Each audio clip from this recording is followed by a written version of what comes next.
Hello and welcome. I've invited you here today to talk about a topic that I'm interested in and that all of us should be interested in, and that is the spiritual well-being of our patients.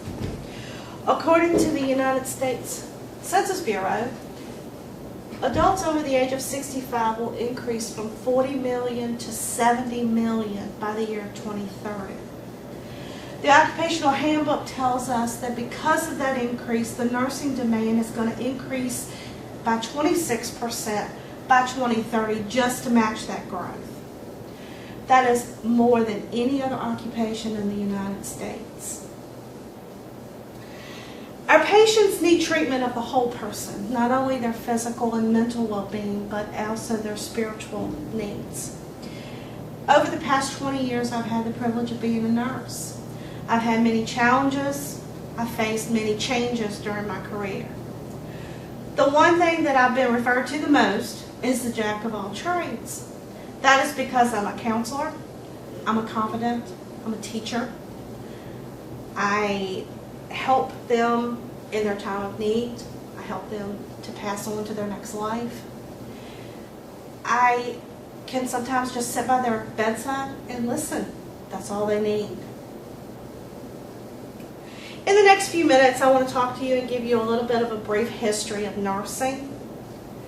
I also want to explore what exactly is a patient's spiritual need and how I as a nurse and we as professional healthcare workers can play a vital role in meeting those needs. As nurses, I learned in my Fundamentals of Nursing book all about Florence Nightingale. Florence Nightingale was the founder. She is considered the founder of all nurses. She developed the first nursing school. She truly believed that God called her to meet the spiritual needs of mankind. The simple word of nurse is actually a Greek word that means to nurture the human spirit.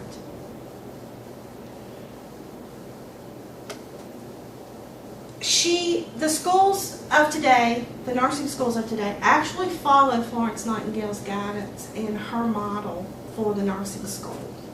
So she based all of her teachings and beliefs on God's value of compassion for others, mercy, impartiality, and the preservation of all human life. Mark chapter 5, verse 34 says, "Daughter, your faith has made you well. Go in peace and be healed of your disease." So our scriptures actually tell us that if we believe and we have faith and we have a religious belief and a background, that we can actually be healed in that. During the time of illness, most patients call on God. They want to know why. Why did this happen to me? Why, God, are you doing this to me? They want to pray. God heal me. I'll do anything. They bargain. They always turn to their religious beliefs. And we as nurses need to learn how to deal with that, how to comfort them, how to help them through this process so that they can learn to be a better person, but they can heal their body, their mind, and their soul. The Nursing Code of Ethics places a high value on our worth and the dignity of others. The American Nurses Association and the Joint Commission of Accreditation of Healthcare Organizations actually have mandates that guide nurses in the care and the need for spiritual healing. We as nurses must first identify what is the spiritual need. We need to provide hope, encouragement, comfort. We also need to help them meet any religious obligations. Just because you're sick does not mean that you stop being a minister, or you stop being a nun, or you stop being a Sunday school teacher. Sometimes we as nurses need to be a social worker and help them make arrangements for their classes or their sermons so that they can get through what they need to get through, so that it doesn't hinder them from it doesn't stop them from healing. It helps them get well. Sometimes just sitting by the bed and giving them a gentle touch and listening is all they need. I often ask myself after I've been with a patient, have I met their needs? Have I cared for the patient the way God would want me to? He puts a great value on human life. He tells us that we need to be merciful. We need to be impartial. We shouldn't discriminate because they have a different religious belief, or because they're a different color, or they're a different race, or they're a different gender.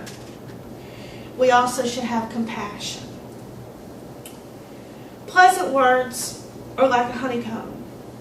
They're sweet to the soul and they're healing to the bones.